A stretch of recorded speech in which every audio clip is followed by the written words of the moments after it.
자, 오늘 말씀 한번 같이 읽도록 하겠습니다. 계시록 2장 14절부터 16절까지 말씀입니다.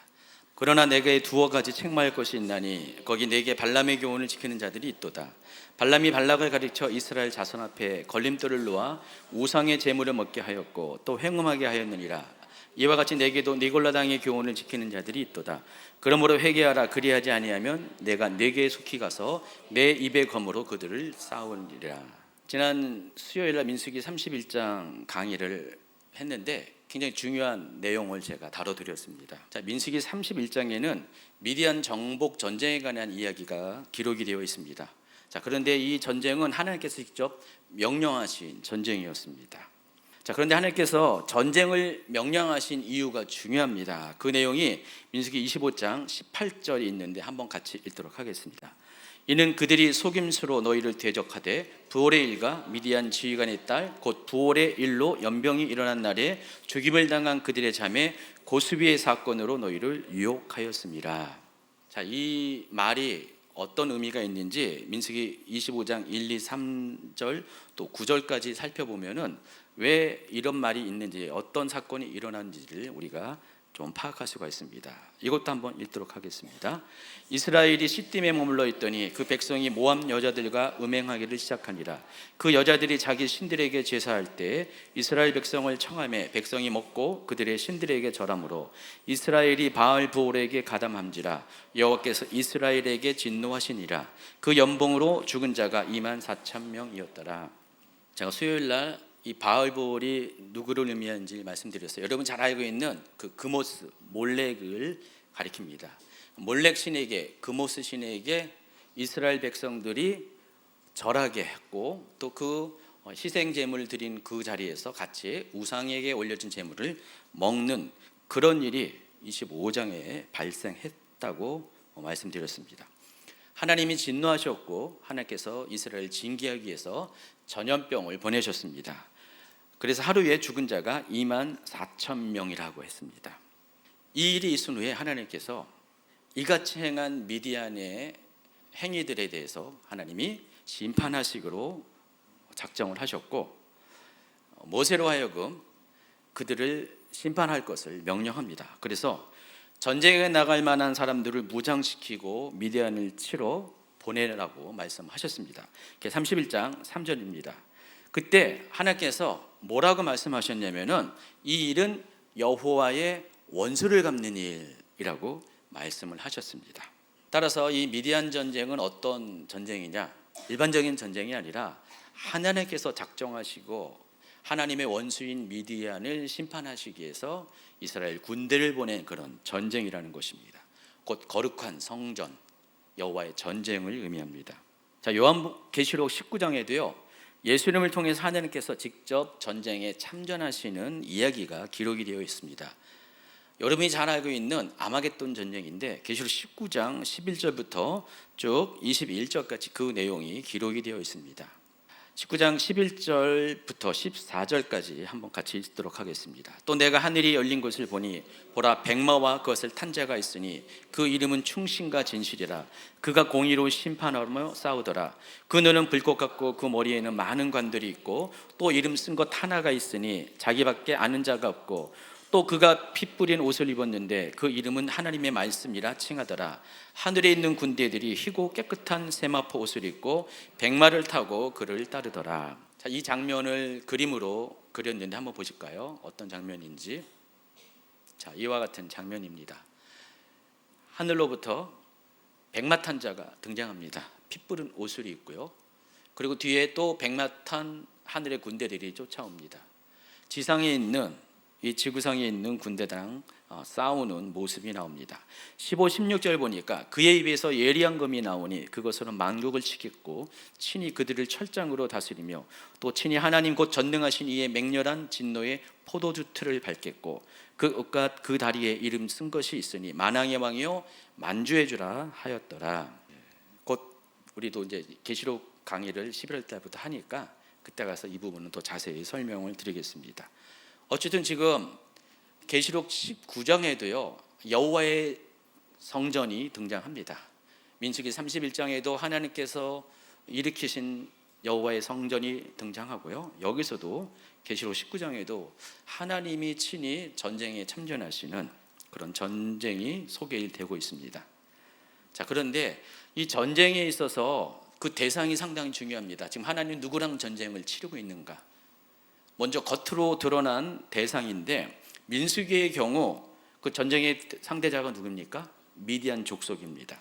자, 계시록에는 그 전쟁의 대상자가 누굽니까? 이 마지막 때 세상을 미혹해서 하나님을 대적하게 하는 적그리스도와 거짓 선지자, 그리고 그들을 따르는 세상 임금과 그들의 군대와의 전쟁입니다. 자, 그런데 이 전쟁 뒤에는 보이지 않는 실제적인 대상이 자리 잡고 있습니다.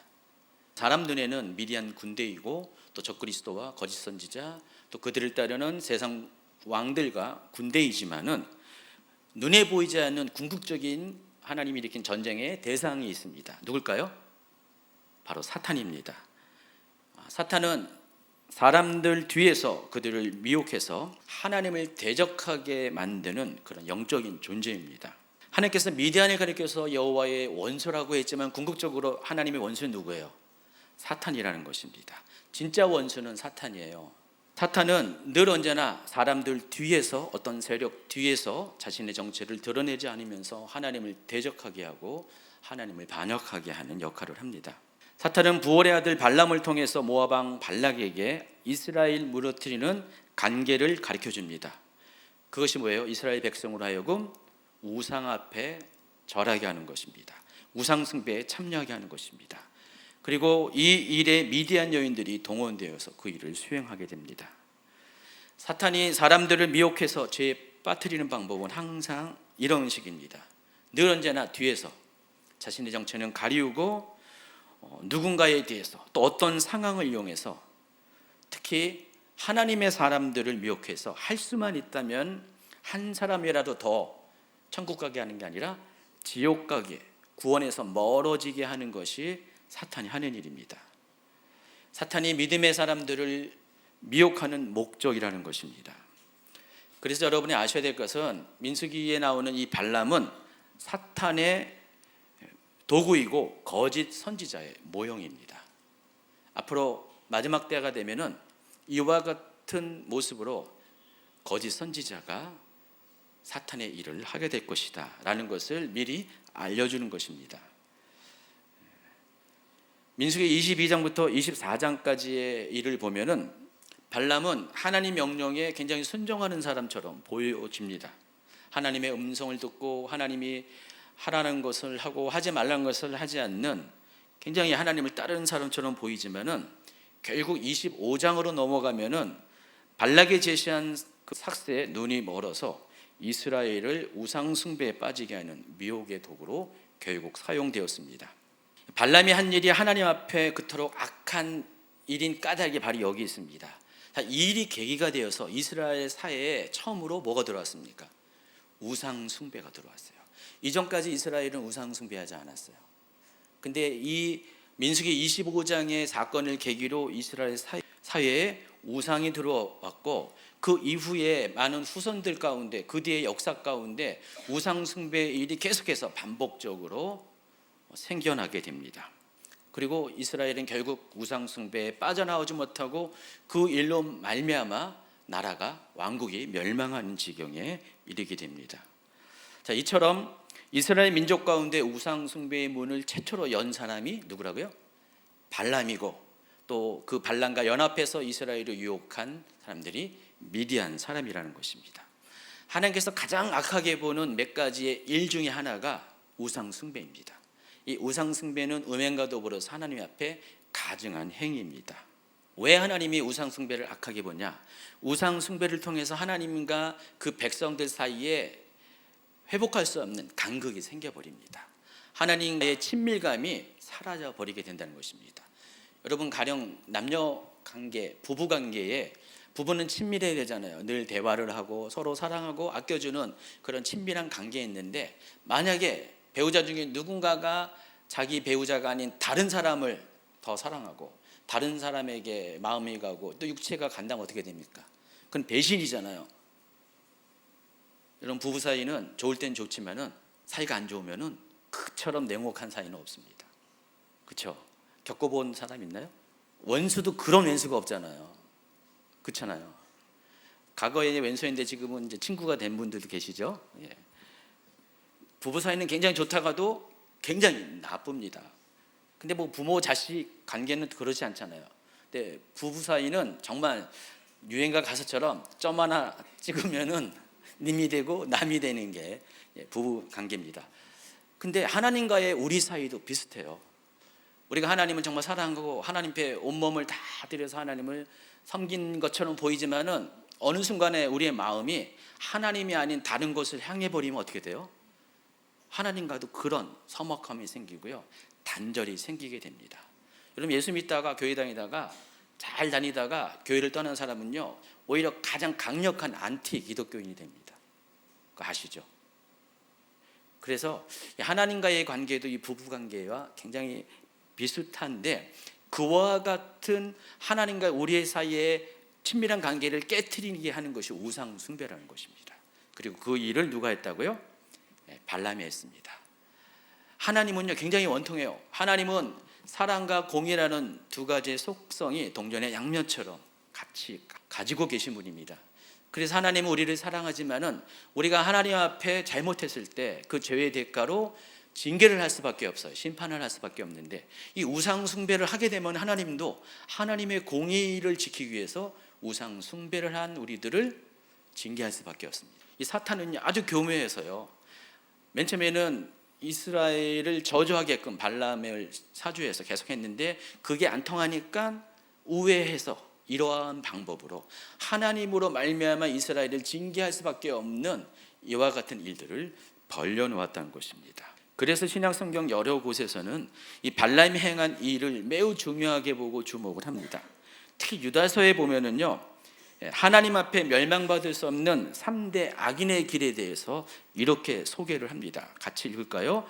유다서 1장 11절입니다.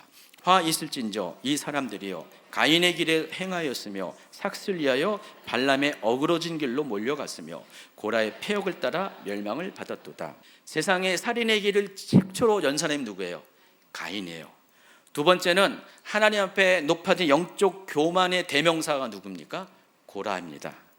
그리고 마지막으로 사람들을 우상 숭배의 길로 인도한 사람이 발람이에요. 그래서 가인과 고라와 이 발람은요, 하나님이 보시기에 3대 악인의 길입니다. 살인, 교만, 그리고 우상 숭배. 이 부분에 대해서 하나님은 상당히 이 부분을 싫어하시고 가증히 여기신다는 사실을 아시기 바랍니다. 이처럼 사람들을 우상 숭배의 길로 인도한 발람의 행위는 하나님 보시기에 정말로 가장 악한 일 중에 하나라는 사실입니다. 발람은 마치 요한계시록에 나오는 적그리스도 또는 거짓 선지자와 같이 사탄이 사람들을 미혹하는 도구로 쓰임받는 존재입니다. 그럼 발람 자체는 사람이잖아요. 그런데 사탄이 그를 조종해서 그를 통해서 사람들을 미혹해서 구원에서 멀어지게 하는데 그 뒤에서 존재하는 게 사탄이라는 것입니다. 그래서 여러분, 발람을 볼 때 우리는 겉으로 보이는 발람만 보지만은 하나님은 무엇을 봤습니까? 발람 뒤에서 배후에서 조종해서 사람들을 악한 길로 인도하는 그 영적 존재인 사탄을 봅니다. 그래서 미디안과 발람과의 전쟁은 바로 하나님과 사탄의 전쟁입니다. 눈에 보이지 않지만 그것은 아주 치열한 영적 전쟁이라는 것입니다. 하나님께서 미디안을 치라고 하신 이유가 거기 있습니다. 어린아이와 또 여자들까지 다 진멸시키라고 말씀하신 이유가 바로 여기 있습니다. 미디안과의 전쟁은 사탄과의 영적 전쟁의 그림자이기 때문에 그렇습니다. 그래서 미디안 사람들은 발람의 관계를 받아들여서 하나님의 백성인 이스라엘 백성으로 하여금 영적인 음행, 곧 우상 숭배의 길로 들어서게 하였고 그 뒤를 사탄이 조정하고 있다는 사실을 아셔야 됩니다. 그래서 하나님께서 이와 같은 이야기를 길게 22장부터 시작해가지고 25장까지 또 얘기하시고 또 31장까지 많은 그런 구절들을 할애하면서까지 이야기하시고 구약 성경의 여러 곳에서 또 신약 성경의 여러 곳에서 계속해서 발람에 대해서 언급하신 이유가 바로 여기 있는 것입니다. 여러분, 그 정도까지 인식하지 못했지만은 발람이야말로 이스라엘 민족에게 우상 숭배의 문을 연 사람이고, 그것은 이스라엘로 끝나는 것이 아니라 그 이후에 믿음의 모든 세대 가운데 영향을 끼치는 그와 같은 악한 일을 했기 때문에 그와 같은 이야기를 많이 하실 수밖에 없다는 것입니다. 자, 오늘 본문 말씀도 이 같은 발람의 행위에 대해서 다음과 같이 언급합니다. 한 번 더 있습니다.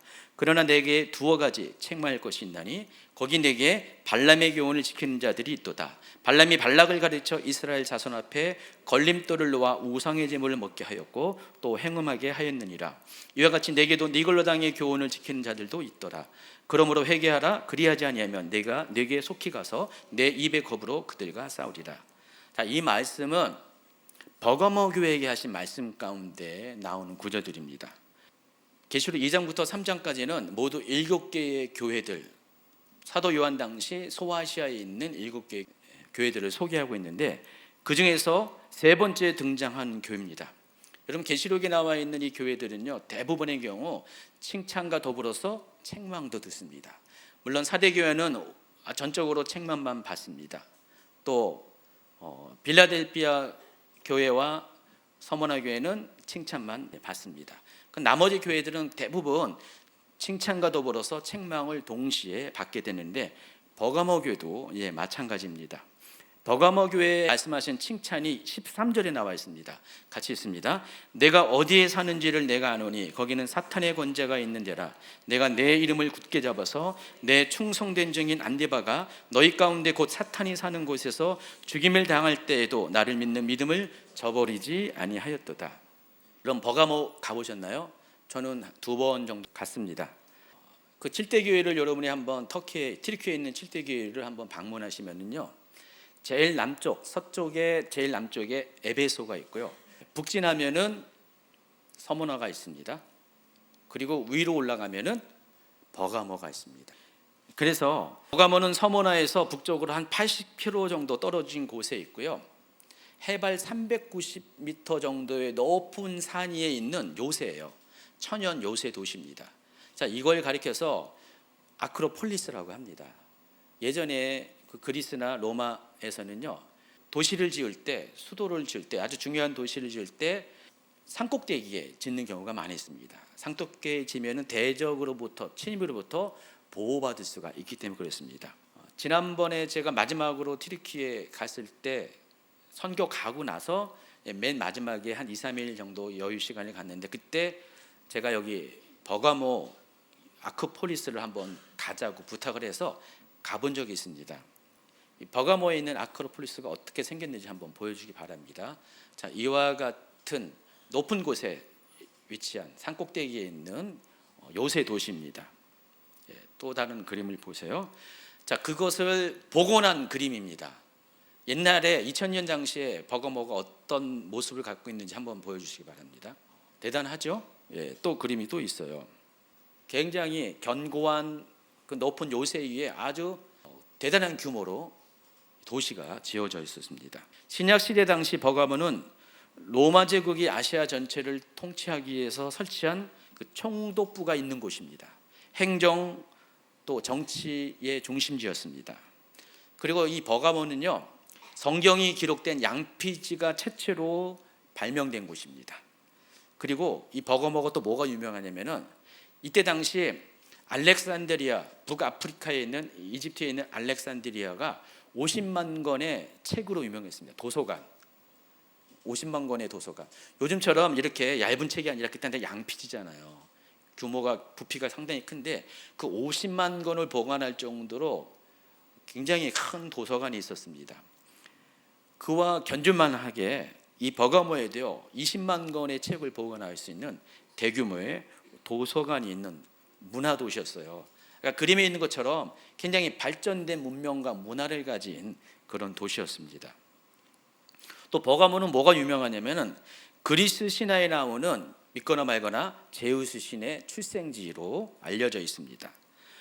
또 세계 7대 불가사리 가운데 하나인 이 제우스 신전을 비롯해서 많은 그리스 로마 신화에 나오는 신전들이 여기에 세워져 있습니다.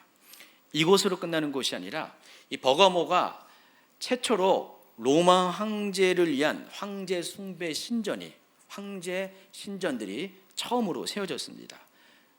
그래서 여기에는 많은 황제를 섬기는 신전들이 자리 잡고 있습니다. 그래서 황제 숭배의 중심지가 되었습니다. 이처럼 버가모는 그리스 신화에 등장하는 여러 신들의 신전과 황제 숭배를 위한 거대한 신전 등 온갖 우상들이 다 모여 있는 곳입니다. 우상들이 가득 찬 곳입니다. 그래서 오늘 이제 본문 말씀에 보면은 여기 읽어드렸나? 12절에 나오나요? 이곳은 사탄의 권자가 있는 곳, 사탄이 사는 곳이라는 표현이 나옵니다. 여러분, 로마 시대 때 기독교가 로마 정부로부터 박해받은 가장 큰 이유가 뭔지 아십니까? 황제 숭배를 반대하는 유일한 종교였기 때문에 그렇습니다. 당시 로마 제국은 적게는 5천만, 많게는 1억 명의 인구를 가진, 또 수많은 인종과 또 언어를 가진, 민족을 가진 그런 다민족 국가였습니다. 그렇게 큰 다민족 국가이다 보니까 로마 제국을 하나로 통일시켜야 되는데 아주 큰 과제가 있었어요. 강력한 힘이 있으면 당연히 무력에 의해서 통일되겠죠. 하나가 되겠죠. 그러나 늘 언제나 그와 같은 방법을 사용할 수 없으니까 그 로마 제국은 그 로마 제국을 하나로 통일시킬 수 있는 방법을 모색을 했는데 그게 바로 황제를 통해서 그랬습니다. 황제를 신격화해서 신으로 받들면서 황제 숭배하는 그 신앙을 통해서 로마 제국 전체가 하나로 엮을 수 있는 방법을 취했습니다. 그것이 언제부터 시작했냐면은 네로 황제 때부터 그 일이 시작됐습니다. 여러분, 기독교 박해가 약 250년 동안 10번의 아주 큰 박해가 일어났습니다. 그 외에도 셀 수 없는 작은 박해들이 많이 일어났습니다. 그러니까 단체로 많은 사람들이 수천 명, 수만 명이 고문당하고 순교하는 그와 같은 일들이 250년 동안 최소한 10번 이상 일어났다는 것입니다. 자, 그 기독교 박해의 가장 큰 원인, 1순위의 원인이 바로 기독교인들이 황제 숭배를 반대했기 때문에 그렇습니다. 당시 로마 제국은요, 각각 민족들이 섬기는 종교를 다 인정했어요. 기독교도 인정했고요, 유대교도 다 인정했습니다. 자, 그런데 조건이 있습니다. 자기 종교를 인정할 테니까 황제 숭배를 너희들도 행하라. 그러니까 두 개의 종교를 믿으라는 겁니다. 자, 그런데 기독교인은 그럴 수가 없잖아요. 그래서 그것을 거절했습니다. 그 결과 박해가 일어날 수밖에 없습니다. 황제 숭배는 기독교인을 하여금 신앙과 배교 사이에 아주 중대한 선택을 요구할 정도로 극심한 박해를 가져다 줬습니다. 자, 그런 상황 가운데 이 버가모 교회는 주님을 배반하지 않았습니다. 가장 황제 숭배가 심했던 그 본고지에 있는 그곳에 살면서도 설령 박해를 받아 죽으면 죽으리라 하는 마음으로 이 박해를 이겨냈습니다. 그래서 버가모 교회에서 유명한 순교자가 나왔습니다. 안디바라는 사람이 도미티안 황제 치하에서 순교를 당했고, 이 요한계시록이 쓰여질 때 바로 이 황제가 도미티안 황제였습니다. 황제 숭배를 거부하다가 어떻게 죽었는지 아십니까? 여러 가지 죽는 방법이 많이 있는데 노수로 황소 모양의 틀을 만듭니다. 속에는 비어 있어요. 황소 모양의 틀을 만들고 속에는 비어 있고요. 그리고 이 안디바를 그 안에다 집어넣고요, 밑에서 불을 때웁니다. 그럼 노시라는 게 어때요? 열 전도율이 높으니까 금방 뜨거워지겠죠. 그 틀 안에 갇혀 있기 때문에 도망갈 수도 없고요. 그래서 산채로 구워서, 불에 타서 죽는 게 아니라 구워서 그와 같은 형벌을 당했습니다. 그러면서도 이 버가모 교회는요, 누구 하나 주님을 배반하는 그런 일을 행하지 않았다는 것입니다. 황제 숭배로 인한 핍박이 너무나도 크게 휘몰아 쳤음에도 불구하고 교회가 똘똘 뭉쳐서 이 박해의 시기를 견뎌냈다는 것입니다. 자, 그런 버가모 교회가 하나님의 칭찬을 받는 것은 당연할 수밖에 없습니다. 자, 그런데 그럼에도 불구하고 버가모 교회가 한순간에 몰락을 하게 됩니다. 자, 그게 바로 오늘 본문에 나오는 계시록 2장 14절에 나오는 발람의 교훈입니다. 예수님은요, 버가모 교회를 두 가지 면에서 책망을 했습니다. 첫 번째, 우상의 제물을 먹는 거에 대해서 책망하셨고요. 또 행음을 책망하셨습니다. 우상의 제물을 먹는 것과 이 행음은 가리켜서 발람의 교훈이라고 말씀을 하셨습니다. 서두에 말씀드린 것처럼 이 민수기에서 이 발람은 어떤 사람이었습니까? 이스라엘 민족으로 하여금 우상의 제물을 먹게 했잖아요. 그리고 행음하게 했습니다. 지금 버가모 교회에서 일어난 일과 똑같은 일이 민수기 25장에서 벌어지게 됐습니다. 그러므로 하나님이 택하시고 광야의 연den까지도 통과한 이스라엘 자손조차도 이 발람의 교훈 앞에 무너진 것처럼 이 버가모 교회는요, 그토록 모진 핍박의 현장 가운데서도 순교를 당하면서도 주님을 부인하지 않았는데 이 발람의 이 미혹 앞에는 무너질 수밖에 없는 연약함을 가지고 있었다는 것입니다. 그래서 여러분, 버가모 교회를 무너뜨린 게 우상 숭배와 음란인 것처럼 오늘날도 많은 교회와 성도들이 무너질 수 있는 가능성을 갖고 있는 게 이 우상 숭배와 음란이라는 것을 여러분이 기억을 하셔야 됩니다. 여러분, 교회는 정결하게 하나님께서 예수 그리스도의 피로 우리를 깨끗하게 만든 거룩한 공동체입니다. 교회는 항상 그렇게 존재해야 되는 목적성을 갖고 있습니다. 성도는 거룩해야 됩니다. 하나님의 자녀로서 세상과 구별된 삶을 살아야 됩니다. 그런데 많은 사람들이 구원을 받았을 때, 은혜가 충만할 때는 그렇게 살아요.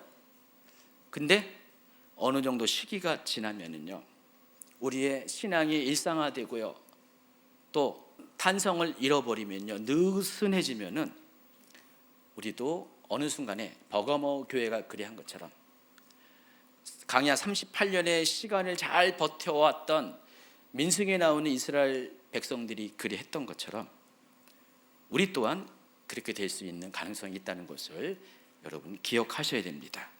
성도는 끝까지 거룩해야 됩니다. 언제까지 거룩해야 돼요? 주님 다시 오실 때까지 구별된 삶을 지켜내야 됩니다. 왜 그러냐면은 사탄은요, 할 수만 있으면은 택함 받는 성도를 미혹해서 악한 길로 가게 해서 사탄의 목적은 결국 구원을 잃어버리게 하는 겁니다. 자기와 함께 지옥 가는 친구들을 만들어내는 것이 사탄이 하는 일입니다. 사탄은 그래서요, 계속해서 끊임없이 미혹의 손길을 내밉니다. 그것이 우상 숭배이며 음란이고, 이것을 가리켜서 발람의 교훈이라고 하는 것입니다. 사탄은요, 발람의 때와는 다르게 지금은 대놓고 여러분을 하여금 우상 숭배하라고 말하지 않습니다. 대신에 지금은 아주 교모하고 교활한 방법으로 교회와 성도들을 우상 숭배에 빠지게 합니다. 계속해서 2장 15절을 보니까 이런 말씀이 있습니다. 이와 같이 내게도 니골라당의 교훈을 지키는 자들이 있도다. 앞서 발람의 교훈에 대해서 이야기했고 15절에는 니골라당의 교훈을 언급합니다. 여러분, 니골라가 누굽니까? 사도행전에 보면은 7명의 집사를 세우는데 그 중에 하나가 니골라입니다. 같은 사람입니다. 자, 그런데 7 집사 중에 하나인 이 니골라가 뒤가 안 좋았어요. 끝이 안 좋았습니다. 처음에는 그렇게 하나님을 열심히 섬겼던 빌립과 스데반과 같은 그런 동기였잖아요. 집사 동기였는데, 근데 이 니골라가 결국은 하나님 앞에 배역의 길로 갑니다. 그래서 기독교 초기의 교회들에 의해서 이단으로 정죄를 받습니다. 그래서 니골라가 세운 그 종파가 니골라 당이라고 부릅니다. 그러니까 교회사와 역사를 찾아보면요, 니골라의 교리에 대해서 우리가 짐작할 수가 있는데, 니골라 당의 교리는 가장 중요한 핵심은 구원론과 관련이 있습니다. 구원에 있어서 행위를 부정하는 사상을 전파를 했습니다. 그래서 니골라 당은 이렇게 말합니다. 인간의 구원은 영에 관한 것이지 육신에 관한 것이 아니다. 육신의 죄는 이미 용서받았다. 그래서 육신의 죄에 대해서 더 이상 관심을 가질 필요가 없다. 우리는 어차피 구원받았다. 그 얘기하는 것입니다. 그렇기 때문에 우상의 제물을 먹거나 음행을 한다 할지라도 구원의 자리에서 떨어진 것이 아니다. 그래서 이 같은 죄악에서 떠나지 아니한 이방인들조차도 구원을 얻을 수 있다. 다시 말해서 이방인들은 여전히 우상 숭배를 하고 우상 앞에 놓여진 재물을 먹잖아요. 그리고 여전히 음란한 짓을 하는데도 그런 행동을 함에도 불구하고 구원과는 상관이 없다는 것입니다. 이미 구원은 육에 관한 구원이 아니라 영에 관한 구원이기 때문에 그렇다는 것입니다. 자, 이 사상이 어디서 왔냐면은 영지주의에서 왔습니다. 영지주의라는 것은 영지가 그노스로가 하는데 지식을 의미합니다. 어떤 지식을 알면은 깨달으면은 구원을 받는다는 사상입니다. 여러분, 예전에 길거리 가다 보면은 누가 와가지고 도를 아십니까? 마치 그와 같은 거예요. 그 도를 알면은 영생을 얻는다라고 가리킵니다. 이 영지주의에서 주장하는 것은 극단적인 이원론이에요. 당시 그리스 로마 사회가 이원론이 아주 일반적인 보편적인 사상 체계인데 다 뭐든지 두 개로 양분하는 겁니다. 빛과 어둠을 나누고요. 육적인 세상과 영적인 세상을 나눕니다. 그래서 영지주의에 의하면은 세상은 두 개라는 겁니다. 영적인 세상과 육적인 세상. 영적인 세상은 선한 세상이고 육적인 세상, 육의 세상은 악한 세상. 그러니까 우리가 지금 발을 땅에 딛고 있는 이 세상은 본래 악한 세상이라는 것입니다. 구원은 어떤 것이냐? 이 악한 세상에서 영적인 세상으로 가는 게 구원이라는 것입니다. 그래서 이 세상에서의 삶의 어떻고가 중요한 것이 아니라 그들이 가르치는 이 가르침, 영지주의의 가르침을 깨닫고 도를 깨닫고 영적인 것을 알게 되면은 그 사람은 구원을 받는다는 것입니다. 더 이상 구원받은 이후에는 이 세상의 삶은 아무런 의미가 없다라는 것입니다. 이게 영지주의예요. 이 영지주의에 영향을 받은 니골라 당이 우상 숭배와 이 행음하는 것에 대해서 사람들로 하여금 아무런 죄책감을 느끼지 않도록, 그건 아무것도 중요한 것이 아니다. 어차피 우리의 구원은 육에 가는 것이 아니라 영에 가는 것이기 때문에 죽으면 육신은 다 아무것도 아니다 해서 이와 같은 교리를 선포를 했다라는 것입니다. 이건 명백한 이단이고요. 오늘날도 이와 비슷한 이야기를 하는 그런 교파들이 있습니다. 에베소 교회는 이 같은 니골라당의 행위를 미워했다 그랬습니다. 예수님은 그 에베소 교회를 그렇게 칭찬했어요. 니골라당의 행위를 미워한 점에 대해서, 배척한 점에 대해서 칭찬했습니다. 그러나 버가모 교회 성도들 중에는요, 이 니골라당의 교훈을 따른 자들이 더러 있었습니다. 모두가 다 이 말을 딴 건 아니지만은 교회 차원에서 이들을 배격하지 않았다는 것입니다. 허용을 했다라는 것입니다. 자, 여러분, 놀랍게도요, 이 버가모라는 이 도시의 이름, 이 단어의 뜻이 뭔지 아십니까? 우리가 이제 버가모라고 번역을 했지만은 이제 페르가모라고 부릅니다. 이 페르가모가 두 개의 단어로 만들어졌어요. 페르라는 단어와 가모스라는 단어가 합쳐져서 만든 단어인데, 이 페르라는 것은 이중이라는 뜻이에요. 두 개 걸쳐 있다는 것입니다. 가모스는 결혼이에요. 그래서 이 페르가모, 이 버가모, 이 도시 이름 자체가 뭐냐? 이중 결혼이라는 뜻을 갖고 있습니다. 실제로 버가모 교회의 모습도 이와 같아요. 겉으로는 하나님을 따르는 성도의 모습을 갖고 있지만 다른 한편으로는 세상을 사랑하는 이중적인 모습을 가지고 있습니다. 하나님과 우리의 사이를 결혼 관계에 성경은 비유한다고 그랬죠. 하나님과의 결혼 관계를 갖고 있으면 동시에 다른 우상과도 결혼 관계를 갖고 있는 도시의 이름과 똑같이 이 버가모 사람들은 말로는 하나님을 자기는 사랑한다고 이야기하지만 동시에 세상도 우상도 같은 방식으로 사랑하는 그런 모습을 갖고 있다는 것입니다. 현대에도 어떤 분들은 이런 생각을 갖고 있는 사람들이 있어요. 요즘 아주 성적인 문제들이 여러 가지 문제가 많이 있다 보니까 원래 사람은 한 사람만 사랑해 있어요. 사람의 마음의 구조는 한 사람을 사랑하다가 다른 사람을 발견하면은 이 사랑이 식으면 그 사랑이 들어오는 거예요. 근데 요즘은 이상하게 주장하는 게 동시에 사랑할 수 있다는 거예요. A도 사랑하고 B도 사랑할 수 있다. 참 특이한 마음인 것 같아요. 병이죠, 병. 정신질환이죠. 그런 주장을 하는 사람들이 요즘 생기는데 성경에 보니까 그와 같은 모습을 가진 사람들이 아주 오래전부터 있었다는 것입니다. 동시에 두 가지를 다 사랑해요.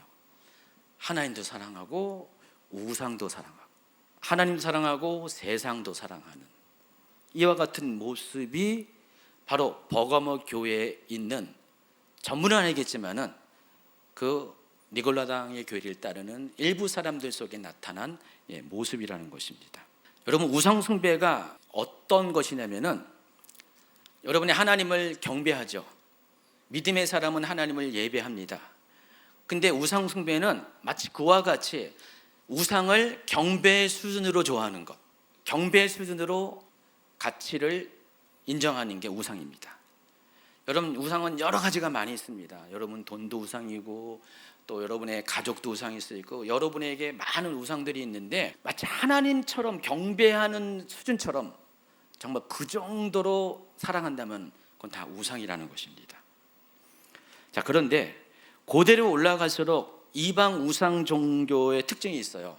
음란과 세상적 풍요에 관심을 갖는 것입니다.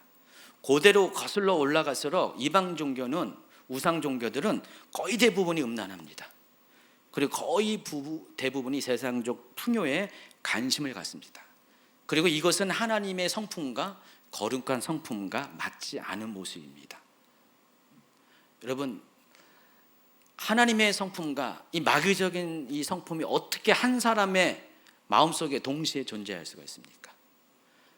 깨끗하거나 더럽거나 둘 중에 하나가 되어야 되는데 이 니골라당에 빠져 있는 사람들은요, 그걸 동시에 할 수가 있다고 이야기하는 것입니다.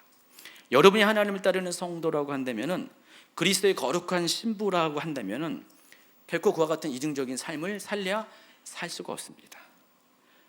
그리스도를 사랑한다고 하면서 세상의 음란과 쾌락을 사랑하는 것은 결코 하나님 자녀의 모습이 아니라는 것입니다.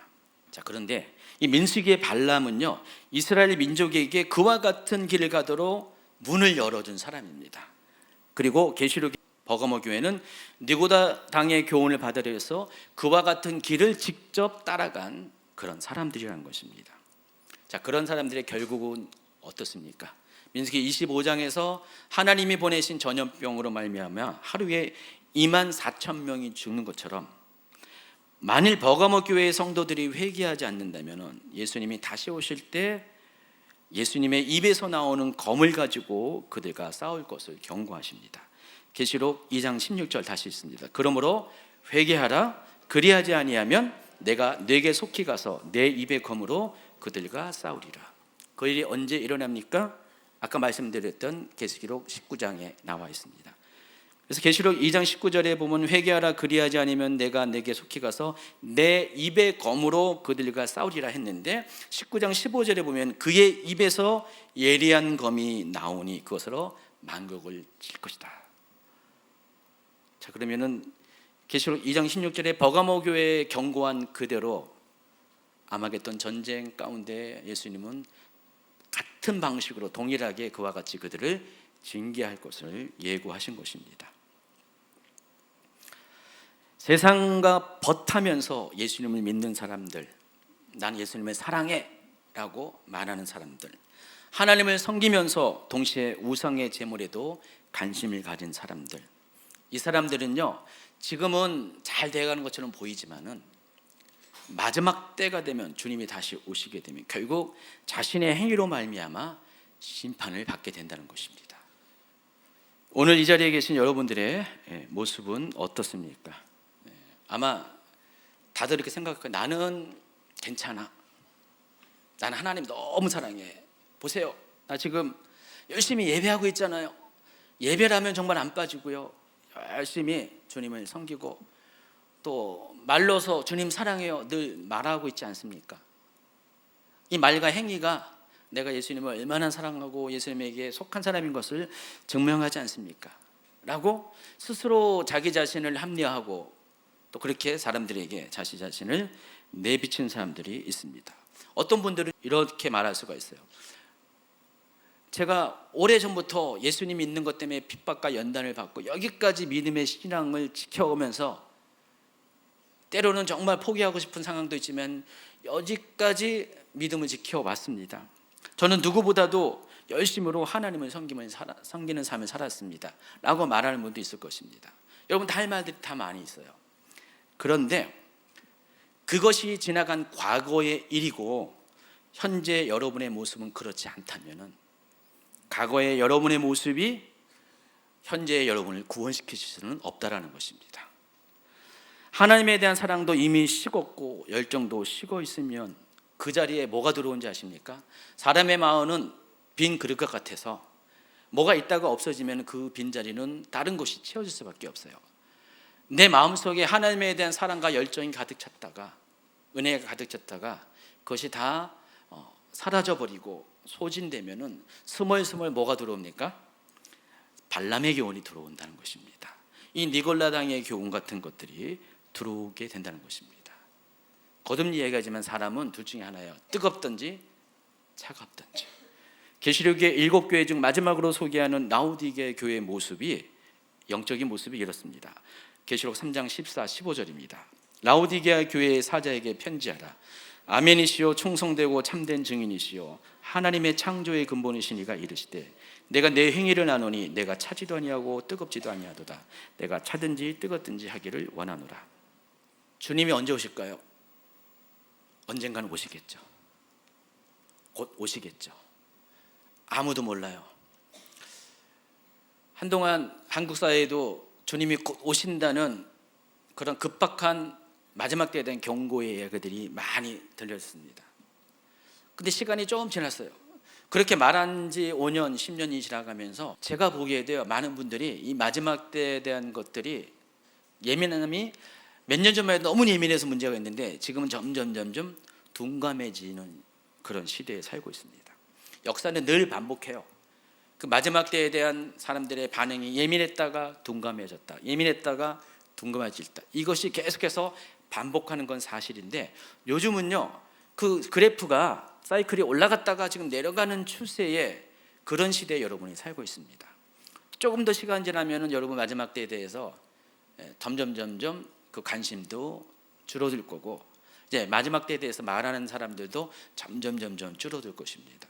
그와 동시에 우리는 의도하지 않았지만은 그 메시지가 줄고 여러분이 듣는 것이 없으면은 조금씩 지금도 졸고 계시는 분들이 길어지니까 나오는데 조는 분들이 생기다가 어느 순간에 아예 잠자는 분들이 생겨요. 예배 드리다 보면요, 진짜 깊은 묵상에 들어간 분들이 가끔 발생하거든요. 근데 꼭 설교가 딱 끝나면 정신이 번쩍 들더라고요. 아주 희한해요. 나도 몰라, 내가 왜 이런지 몰라. 근데 점점 졸다 나중에 아예 잠들었다가 꼭 설교 끝나면 아주 정신이 또렷해지고 뭐 그런 분들이 생겨요. 근데요, 그 일이 만약에 여러분 마지막 때 일어나게 된다면, 주님 오실 때, 주님 다 오신 다음에 사람들이 다 휴거당하고 그러고 나서 정신이 번쩍 드는 그런 순간이 온다면 어떻게 됩니까? 너무 때가 늦잖아요. 그래서 우리는 계속해서 깨어 있어야 돼요. 잠자는 성도가 되어서는 안 된다는 것입니다. 여러분 조심해야 될 것은 이중결혼 안 돼요. 이중결혼의 관계에 있으면은 지금 당장 중지시켜야 돼요. 과거의 내 모습이 중요한 게 아닙니다. 여러분 과거의 업적을 가지고 여러분 구원받는 거 아니라 오늘 지금 현재의 내 모습이 준비되지 않았으면은 아무리 과거에 대단한 사람이다 할지라도 결코 천국에 갈 수 없음을 명심하시기 바랍니다. 생명책은요, 한번 기록됐다가 다시 지워질 수 있다는 사실을 성경 여러 곳에서, 신약뿐만 아니라 구약에서도 계속해서 말씀하고 있는데 애써 그것을 가리우는 사람들이 많이 있다는 것입니다. 여러분 구원은 예수 그리스도의 십자가의 은혜로 거저 얻었어요. 그렇지만은 구원을 완성하는 것은 여러분의 몫이라는 사실을 아시기 바랍니다. 주님은 구원의 길을 열어주셨으면 그 구원의 길로 여러분이 걸어 들어가셔야 된다는 것입니다. 아무리 문을 열어놔도 여러분이 안 오면은 하나님도 어찌할 수가 없습니다. 강제로 잡아다가 그 문에다가 확 집어넣을 수도 없는 것입니다. 하나님이 여러분에게 자유의지를 주셨기 때문에 여러분은 스스로 걸어 들어가셔야 됩니다. 만약에 여러분이 하나님을 사랑한다면서 동시에 다른 것을 사랑한다, 우상을 숭배한다, 하나님을 내가 섬긴다고 하면서 거룩한 백성이라고 이야기하면서 음행을 여러분들이 하고 있다. 그런 사람들은 결단코 천국에 들어갈 수가 없습니다. 민수기에 있는 이스라엘 민족이 그 일로 인해서 멸망을 당한 것처럼 여러분 또한 그렇게 될 수밖에 없다는 것입니다. 교회 아무리 오래 다녔 그게 중요한 게 아닙니다. 내 부모님이 목사님, 장로님이 그게 중요한 게 아닙니다. 구원은요 아주 냉혹해요. 철저합니다. 1대1의 관계예요. 덤으로 가는 거 없습니다. 덤으로 받는 구원이 없습니다. 오직 자신과 하나님과의 관계 안에서 우리의 구원은 성립된다는 것입니다. 사탄은요 늘 언제나 이 숨은 틈을 노리고 있습니다. 예전에는 발람을 통해서 사람들 안에 이와 같은 교훈을 심어놓고요. 또 2000년 전에는 니글로당을 통해서 이와 같은 교훈을 심어놓고요. 오늘날도 이름만 다르지 옷만 다르지 비슷한 그런 방식으로 또 성도들을 유혹하고 있습니다. 여러분이 졸고 있다가는 넘어가요. 자고 있다가는 거기에 휘말릴 수밖에 없습니다. 계속해서 깨어 있어야 돼요. 계시록 19장의 전반부는요 천년왕국 혹은 새하늘과 새 땅, 새 예루살렘을 상징하는 어린 양의 혼인잔치에 대한 이야기가 기록이 되어 있어요. 10절까지. 그리고 11절부터 후반부는 아마겟돈 전쟁 이야기가 기록되어 있습니다. 참 재밌지 않습니까? 이 두 상대적인 비교가 되는 대조가 되는 두 가지 사건이 같은 챕터 안에 기록이 되어 있습니다. 이 말은 뭡니까? 마지막 때는 둘 중에 하나라는 것입니다. 어떤 사람은 어린 양의 혼인잔치에 들어갈 것이고요. 어떤 사람은 백마를 타고 이 세상을 심판하러 오신 철장 건설해 가지고 심판하러 오시는 입에서 나오는 검을 통해서 세상을 징치하시는 예수님에 의해서 또 하늘의 군대에 의해서 멸망을 당하게 될 것입니다. 이 세상의 3D의 천국과 지옥이 여러분을 기다리는 것처럼 마지막 때가 되면 여러분 앞에는 두 길밖에 없다는 것을 명심하시기 바랍니다. 정신 차리셔야 돼요. 각성하셔야 돼요. 그래서 거룩하게 구별된 하나님의 백성으로서의 삶이 어떤 것인지를 다시 한번 깨닫기 바랍니다. 그리스도의 신부가 어떻게 준비되어진 것을 다시 한번 확인하시기 바랍니다. 우리 공동체 중에서도요 어쩌면은 나도 내 자신을 잘 모르지만 실은 내가 이와 같은 모습으로 지금 현재 살고 있는 사람도 분명히 있어요. 오늘 메시지를 들으면은요 꼭 그게 다른 사람 얘기가 아니다. 내 얘기다. 따라하세요. 내 얘기다. 요즘 사람들은 나, 너 이것을 구분 못 해가지고 발음이 니 막 그러는데 니 얘기가 아니라 니 얘기입니다. 여러분 이건 내 얘기예요. 내 얘기. 항상 안 좋은 것은 남 얘기고 좋은 것은 내 얘기라고 생각하는 분들이 상당히 많이 있습니다. 지금은 아직 마지막이 다가오지 않았기 때문에 여러분이 할 말은 많아요. 하고 싶은 말 많아요. 근데 마지막 때 되면은 할 말이 없습니다. 주님 앞에서 할 말이 없습니다. 말할 기회조차 없습니다. 그런 시간조차 없습니다. 그때가 오기 전에 여러분 안에 있는 이 발람의 교훈들, 발람의 영들을 색출하셔가지고요 마귀가 알게 모르게 가라지와 같이 심어놓은 이 모든 것들을 다 뽑아내시기 바랍니다. 제거하시기 바랍니다. 지금은 여호와께로 돌아가는 시간입니다. 다시 하나님께로 돌아가서 여러분 속에 있는 미처 깨닫지 못했던 우상 숭배의 모습들 다시 점검하시기 바랍니다. 그리고 그렇게 결단하는 여러분이 되기를 예수님의 이름으로 축원합니다. 우리 찬양팀 나오셔서요 같이 찬양을 하도록 하겠습니다. 찬양한 다음에 우리 같이 좀 기도하고 기도한 다음에 또 찬양을 하는 시간 갖도록 하겠습니다.